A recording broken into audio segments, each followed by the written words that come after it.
So hello everyone. Today we are just going to study about the first cities. This is the fourth chapter of your history.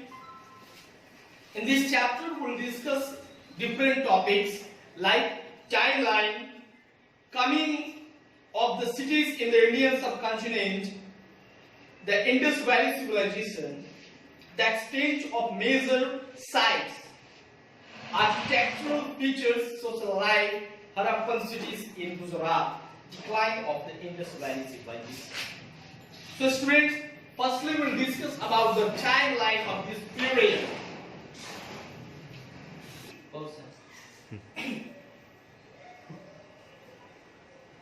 So students, ये Indus Valley civilization है. There are many civilizations in this world on the earth. ठीक है, मतलब बहुत सारे civilisations हैं जिसके बारे में हम स्टडी करते हैं, यानी सिविलाइजेशंस थे, जैसे कि Mesopotamian civilization, Chinese civilization, thereafter Egyptian civilization and Indus Valley civilization. So Indus Valley civilization is one of the oldest and the largest civilizations in the world. इसका जो टाइमलाइन है 4000 BCE से लेकर 1500 BCE तक इसका टाइमलाइन है students, यानी इसका पीरियड यही है. इंडस वैली सिविलाइजेशन स्टार्ट हुआ 4000 BCE में. BCE का मतलब होता है बिफोर कॉमन एरा, और ये खत्म हो गया, यानी the decline of Indus valley civilization ये है 1500 BCE. तो हम स्टार्ट करेंगे यहां से the rise of Indus valley civilization से. So students, the earliest cities in the Indian subcontinent came up in the north west region and were drained by the river Indus and its tributaries. मेरे कहने का मतलब है कि जो पहले cities जो इंडियन सबकॉन्टिनेंट के कांटेक्ट में थे, इंडियन सबकॉन्टिनेंट यानी भारत क्षेत्र, भारत के आसपास क्षेत्रों में जब सिटी, यहाँ पे सिटीज की व्यवस्था थी, तो भारत के नॉर्थ में और वेस्ट में और इंडस रिवर और उसके जो ट्रिब्यूटरीज रिवर हैं उनके आसपास के इलाकों में ही ये सारे शहर थे. ओके, अब इंडस वैली सिविलाइजेशन को हड़प्पन सिविलाइजेशन इसलिए कहा जाता है मेरे बच्चों, because the first sight of this civilization was excavated by Sir John Marshall in 1920, जो कि हड़प्पा था. तो हड़प्पा इसका पहला साइट है जिसे खोजा गया 1920 में सर जॉन मार्शल के द्वारा, उनके टीम के द्वारा, जो कि आर्कियोलॉजिस्ट थे. इसलिए इस सिविलाइजेशन को, इंडस वैली सिविलाइजेशन को हड़प्पन सिविलाइजेशन के नाम से भी जाना जाता है, और इसको इंडस वैली सिविलाइजेशन कहने का यही मतलब है कि इस सिविलाइजेशन का प्रोमिनेंट पार्ट, काफी मेजर पार्ट जो था इंडस रिवर के किनारे पे ही बसा हुआ था, जैसे कि मोहनजोदारो. आगे हम बात करेंगे इसके बारे में. सो अबाउट 4500 इयर्स अगो, यानी अराउंड 4000 BCE, जब ये फ्लोरिश हुआ है इंडस वैली सिविलाइजेशन, इंडस और इंडस के जो सहायक नदियां हैं उनके आसपास के क्षेत्रों में ये फ्लोरिश हुआ, यानी civilization. So students, let's talk about it. You can see these are the first cities in the history of India, और इंडिया के आसपास के क्षेत्रों में. देखिए, पहले भारत, इतिहास में बस भारत का जिक्र हुआ करता था. इतिहास में ना पाकिस्तान का, ना बांग्लादेश का, ना भूटान का, ना म्यांमार का, ना नेपाल का जिक्र हुआ करता था. ये सब 1900 के बाद में ये सब सारे देश, जैसे 1905 के आसपास में नेपाल अलग हो गया भारत से, 1947 में पाकिस्तान अलग हो गया किससे?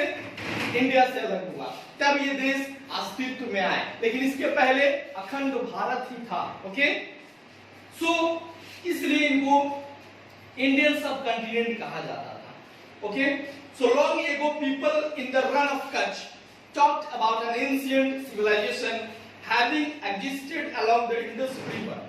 यानी बहुत पहले जो रन ऑफ कच्छ जो कि आपका वेस्ट में है, ठीक है ना, तो वहां के लोग बात किया करते थे किसके बारे में? एक काफी पुरानी सिविलाइजेशन के बारे में जो कि इंडस रिवर के आसपास में हुआ करती थी।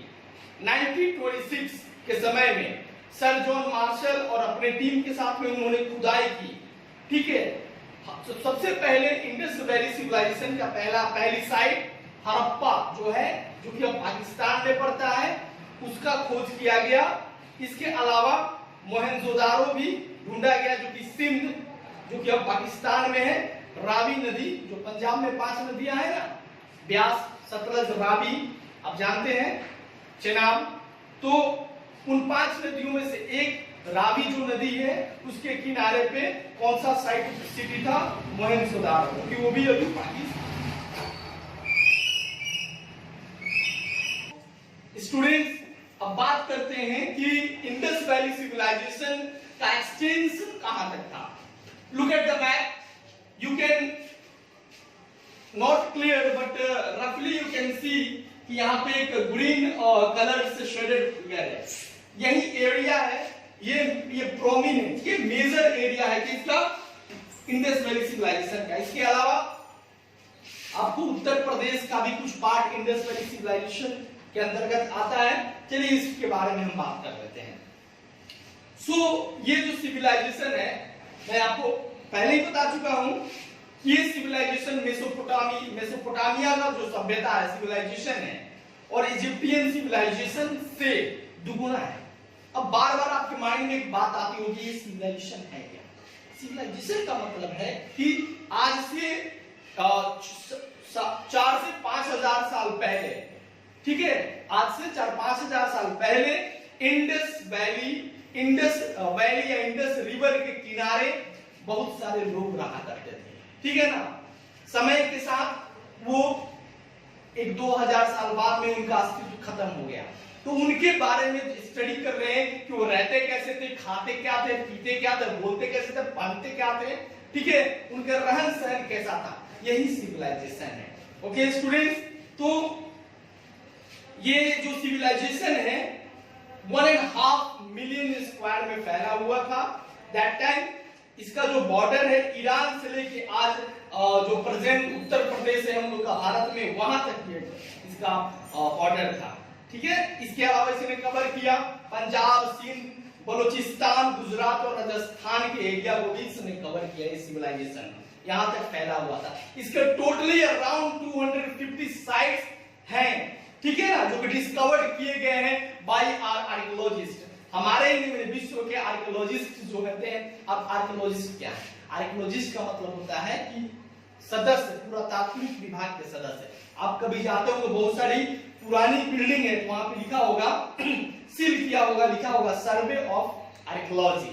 आर्कियोलॉजी का मतलब होता है पुरातत्व, ठीक है ना, तो जो उसके बारे में स्टडी करते हैं, ठीक है, उसी को आर्कियोलॉजिस्ट बोलते हैं। तो इन्होंने खुदाई करते हैं, वर्टिकल हॉरिजॉन्टल खुदाई करके फ्यू मीटर्स नीचे तक करते हैं और देखते हैं कि नीचे कुछ पहले कुछ रिमेन्स बचा है कि नहीं बचा है, ठीक है ना।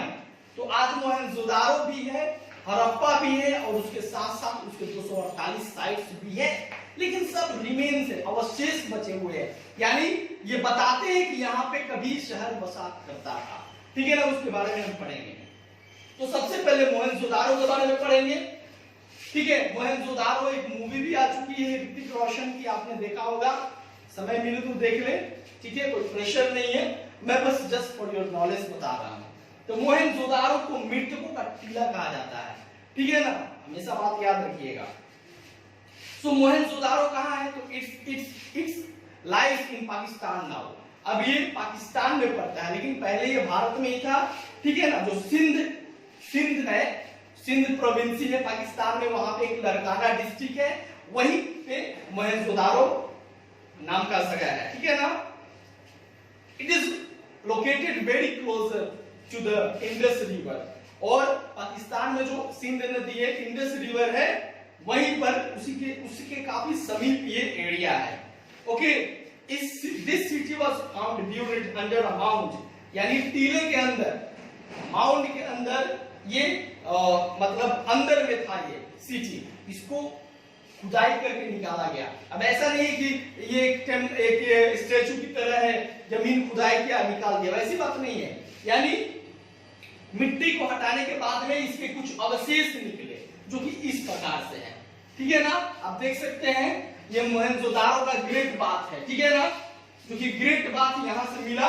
ग्रेट बाथ होता क्या है, तो इसके बहुत सारे अलग अलग हिस्टोरियंस ने अलग अलग इसको एक्सप्लेन किया अलग अलग तरीके से। ग्रेट बाथ का मतलब ये है कि स्नानागार, यानी एक बहुत बड़ा जगह, स्विमिंग पूल की तरह। देखिए आज से 4 से 5 हजार पहले भी एक जगह ऐसा हुआ करता था, स्विमिंग पूल की तरह, यानी ये पूल ऑफ वाटर, यहाँ पे पानी हुआ करता था, यहाँ पे लोग पानी रखा करते थे इसमें, और इसको कहा जाता है कि किसी चीज को प्यूरिफाई करने के लिए इसका इस्तेमाल किया जाता था, या फिर इसमें जो फेस्टिवल्स के समय कुछ ऐसी मूर्तियां हुआ करती थी भगवान की, उनका विसर्जन करने के लिए इनका इस्तेमाल किया जाता था।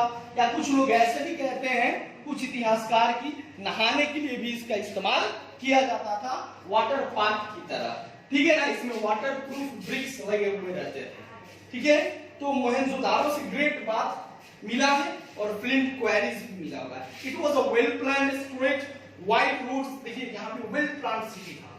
मोहनजोदारो और हड़प्पा जो है वेल प्लान्ड सिटीज थे उस समय के, और यहाँ की सड़कें जो सड़कें थी रोड्स थे, वो 90 डिग्री एंगल पे मिलते थे। यानी इसका मतलब एक सड़क ऐसे जा रहा है, ऐसे तो दूसरा यहाँ से ऐसे मिलेगा, ऐसे टेढ़ा मेढ़ा नहीं जैसे आपको मिलता है, ठीक है। और आगे बात करते हैं, हड़प्पा की बात करते हैं। तो ये भी इंडस वैली सिविलाइजेशन को हड़प्पन सिविलाइजेशन के नाम से जाना जाता है, क्योंकि सबसे पहले साइट्स में इसको ढूंढा गया था। यह है ग्रेनरी, ग्रेट ग्रेनरी, जिसको अन्नागार बोलते हैं, यानी ये अवशेष है, यहाँ पे घर हुआ करता था। इसमें लोग अनाज स्टोर करके रखा करते थे, किसके लिए, जानवरों के लिए, अपने लिए, ठीक है ना। इसको स्टोर रूम कह सकते हो आप, ठीक है।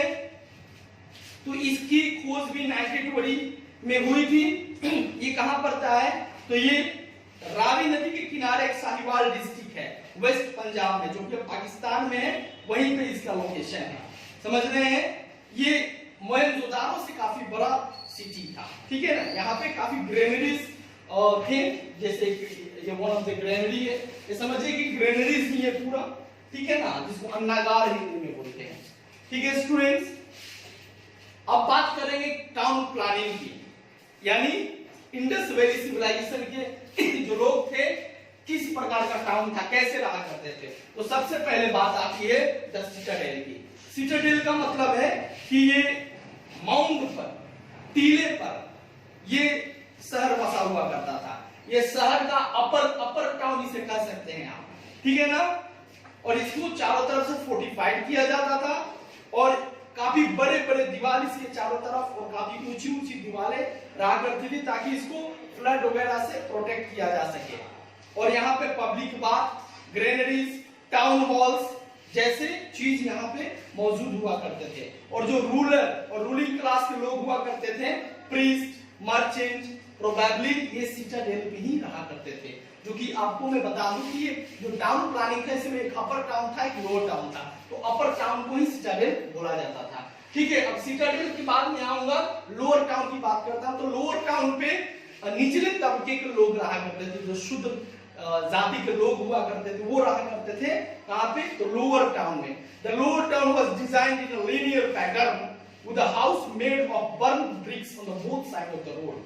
रोड के दोनों तरफ जले हुए ईंट से मकान बनाए जाते थे, ठीक है। These houses were 1 or 2 stories high, एक या 2 मंजिला इमारतें हुआ करती थी। और one thing I would like to tell you my students कि इंडस वैली सिविलाइजेशन में जो घरें हुआ करती थी, उनका जो मेन दरवाजा हुआ करता था वो पीछे को हुआ करता था, और खिड़कियां आगे की ओर हुआ करती थी, सड़क की तरफ हुआ करती थी, ओके। और इसमें किचन, बाथरूम वगैरह सब कुछ हुआ करता था, ठीक है। प्रोबेबली इसमें लेबर क्लास के लोग और कुछ मर्चेंट भी रहा करते थे, ठीक है। लेकिन जो रूलिंग क्लास के लोग हुआ करते थे वो ये सिटाडेल, जो कि अपर टाउन के नाम से जाना जाता है, सिटाडेल पे रहा करते थे। समझ रहे हैं? अब ग्रेट बाथ के बारे में मैं आपको बता चुका हूं और ग्रेनेडी के बारे में भी बता चुका हूं। अब ड्रेनेज के बारे में बात करेंगे। तो आपके आसपास का जो नाला है, आप देख ही सकते हैं कि इसका कैसा कंडीशन है। लेकिन उस समय का नाला काफी बेहतर हुआ करता था, सड़क के नीचे ढका हुआ नाला हुआ करता था। आप देख सकते हैं कितने बड़े बड़े ये ड्रेनेज हुआ करते थे और ये राइट एंगल पे करते, देख रहे हैं ना। So the drainage system of every city was well organised. शायद आज वैसा ड्रेनेज सिस्टम नहीं मिले जैसा इंडस वैली सिविलाइजेशन के समय था। Each town had a well for people to use, और हर शहर में एक कुआं हुआ करता था जिसका लोग इस्तेमाल करते थे। There was a room outside the main construction, okay. और जो भी बिल्डिंग हुआ करता था उसके आगे एक रूम हुआ करता था। The water from this room directly went to the covered drain on the main street, okay. The covered drains were cleaned, और जो ड्रेन्स हुआ करते थे, मैंने आपको बताया जो नाला हुआ करता था, जो नाले हुआ करते थे वो कवर्ड हुआ करते थे और टाइम टू टाइम वो साफ किए जाते थे। आज तो आपके रोड का कंडीशन देख सकते हैं, बहुत ही बुरी स्थिति है। कटहरीबाग, छपरा जहां पे हम लोग रहते हैं वहां का देख सकते हैं, थ्रू आउट द ईयर हमेशा यहाँ पे लगता है कि बाढ़ आया हुआ है। और नाला का कंडीशन देख ही सकते हैं, सीवेज घर से निकलने के बाद बस सड़क पर, और कोई प्रॉब्लम नहीं है। लॉट्स ऑफ डिजीज में टेक प्लेस, बहुत सारी बीमारियां हो सकती है, ठीक है। और सफाई की तो बात ही अलग है।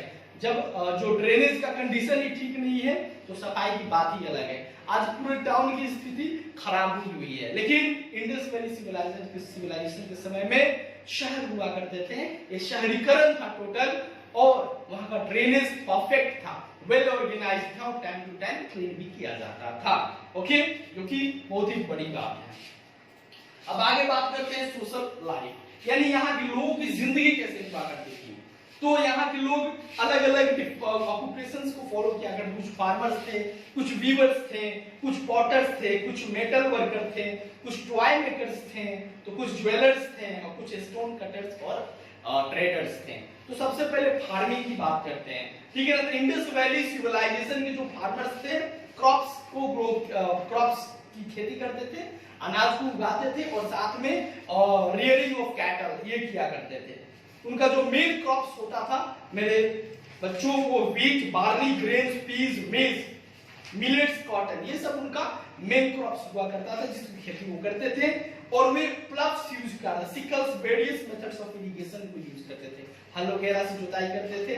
People domesticated cattle, sheep, goats और बाकी सारे पशुओं को क्या करते थे, पालते थे और उनसे मीट, मिल्क, वूल वगैरह निकाला करते थे। अब बात करते हैं पोट्री। डांसिंग गर्ल का स्टेचू काफी फेमस है जब कभी हम इंडस वैली सिविलाइजेशन के बारे में पढ़ते हैं, ठीक है। और बहुत सारे पॉट्स को भी उसके साइड से एक्सकवेट किए गए, खुदाई में मिले हैं। तो pottery has reached an advance stage, यानी उस समय जो बर्तन बनाने का काम था काफी एडवांस स्टेज पे पहुंच चुका था। और पॉट्स जो बना करते थे काफी फाइन क्ले और ग्लेज्ड और डेकोरेटेड हुआ करते थे। मेनी पॉट्स वर पेंटेड रेड, और अधिकतर जो पॉट्स हुआ करते थे वो रेड कलर से पेंट किया जाता था, उस पे ज्योमेट्रिक पैटर्न्स भी बनाए जाते थे, बहुत सारे डिजाइन्स भी बनाए जाते थे, ठीक है ना। अब बात करते हैं आर्ट, अब बात करते हैं इसके अलावा आर्ट एंड स्कल्पचर, ठीक है, वीविंग, सील का काम, ऑर्नामेंट बनाने का काम, ये सब काम भी इंडस वैली सिविलाइजेशन के लोग किया करते थे। 2000 से ज्यादा सील्स, मुहर जो होता है मिला हुआ है, ठीक है ना। तो सील में क्या होता है, एक पार्टिकुलर जैसे स्टाम्प आपके स्कूल में आजकल चलता है ना स्टाम्प, तो उस समय भी लोग स्टाम्प बनाया करते थे। तो स्टाम्प कैसा बनाया करते थे, तो जिस जानवर को पालतू बनाते थे या फिर ग्रेन जिस अनाज को उगाते थे उसका स्टाम्प बनाते थे, ठीक है ना, वैसा सील मिला हुआ है। और काफी लार्ज अमाउंट में ऑर्नामेंट्स को बनाया जाता था, कॉपर, गोल्ड, सिल्वर, क्ले और भी बहुत सारे प्रीशियस, सेमी प्रीशियस स्टोन्स से इंडस वैली सिविलाइजेशन के लोग क्या बनाते थे, बैंगल्स, नेकलेस, रिंग्स बनाकर पहना करते थे, बोथ मेन एंड वीमेन। अब बात करते हैं रिलीजन की। तो एक मदर गॉडेस की जो प्रतिमा है वहां से मिली है, और पशुपति भगवान का जो है एक पेंटिंग मिला हुआ है। And we come to know about the religious beliefs and ideas of the Indus Valley civilization। तो उसको बोलते हैं फिगराइन्स, मतलब मूर्ति, ठीक है ना, स्टोन इमेज, और या फिर मुहर पर इनग्रेव्ड किया गया कोई इमेज, ठीक है ना। नेचर को वर्शिप किया जाता था, एनिमल्स, बर्ड्स और ट्रीज के फॉर्म में। Seals representing a male figure sitting in a yogic posture and surrounded by animals were also found in Harappan civilization। यानी कि एक ऐसे शिल्प जिसपे एक पुरुष योग कर रहा है और उस पे शिल्प पे उसका फोटो लगा हुआ योग करते हुए। समझिए योगा भी हमारे देश का एंशिएंट पार्ट रहा हुआ है। इसके अलावा पीपल ट्री की पूजा की जाती थी, और बहुत सारे आइटम्स जो कि डेली यूज के थे, लाइक ऑर्नामेंट्स, पॉटरी, फूड भी वैसे जगह पे जहां से खुदाई की गई वहां से मिले, मतलब जहां पे पूजा पाठ किया जाता था वैसे जगह से, ठीक है। अब आगे बात करते हैं। तो हड़प्पा, लोथल, ये सब प्लेसेस है जहां से ये सब फाउंड किए गए। तो लोग मरते थे तो उनके साथ में इन सब चीज को भी दफना दिया जाता था। चलिए ट्रेड की बात करें तो इंटरनेशनल लेवल पर ट्रेड हुआ करता था, क्योंकि यहाँ का क्वाइंस, यहाँ का सिल्क मेसोपोटामिया में, अफगानिस्तान में, पर्सिया में, इराक में, ओमान में ये सब मिला हुआ है।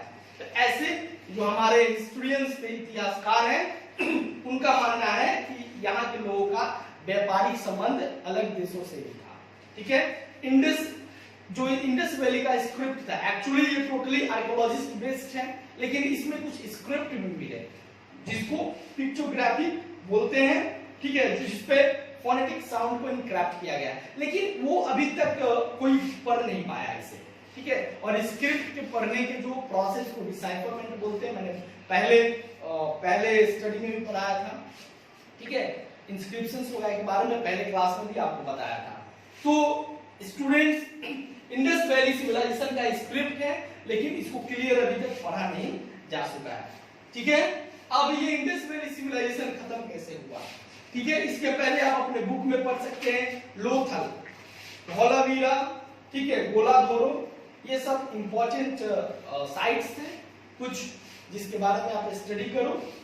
अब हम बताते हैं आपको कि ये खत्म कैसे हुआ, इंडस वैली सिविलाइजेशन का पतन कैसे हुआ। तो ये 1500 बीसी के आसपास में इसका खात्मा हो गया। कैसे हुआ, तो अलग-अलग साइंटिस्ट अलग-अलग राय देते हैं। कहते हैं the cities might have been destroyed, हो सकता है ये सिटी डिस्ट्रॉयड हो गया, यानी जितने भी शहर थे सब नष्ट हो गए, या फिर इनके सॉइल का जो क्वालिटी था वो खत्म हो गया, जिसकी वजह से डिफॉरेस्टेशन हो गया और लोग मर गए। या फिर कुछ लोग कहते हैं कि इंडस वैली सिविलाइजेशन में उसके कोर्स में कोई बदलाव आया होगा, उसमें सुनामी, बाढ़, फ्लड, कुछ ऐसा नेचुरल क्लाइमेटिस हुआ होगा जिसकी वजह से इंडस वैली सिविलाइजेशन। अब जैसे कि इंडस वैली सिविलाइजेशन के बाद हम ठीक पढ़ते हैं, वैदिक एज को पढ़ते हैं, आर्यंस के बारे में पढ़ते हैं, तो कुछ इतिहासकारों का ये भी मानना है कि इसका destruction, invasion of the Aryans, यानी आर्यन जब आए तो इनका खात्मा हो गया। आर्यन आए तो आर्यनों ने इनको खत्म कर दिया, इंडस वैली सिविलाइजेशन को। ऐसी बहुत सारी बातें हैं क्योंकि इतिहासकार अपना मत रखते हैं अलग अलग। ये चैप्टर आपका यहीं पे खत्म हुआ। इससे रिलेटेड बुक वर्क आप करके व्हाट्सएप में भेजें। Thank you very much.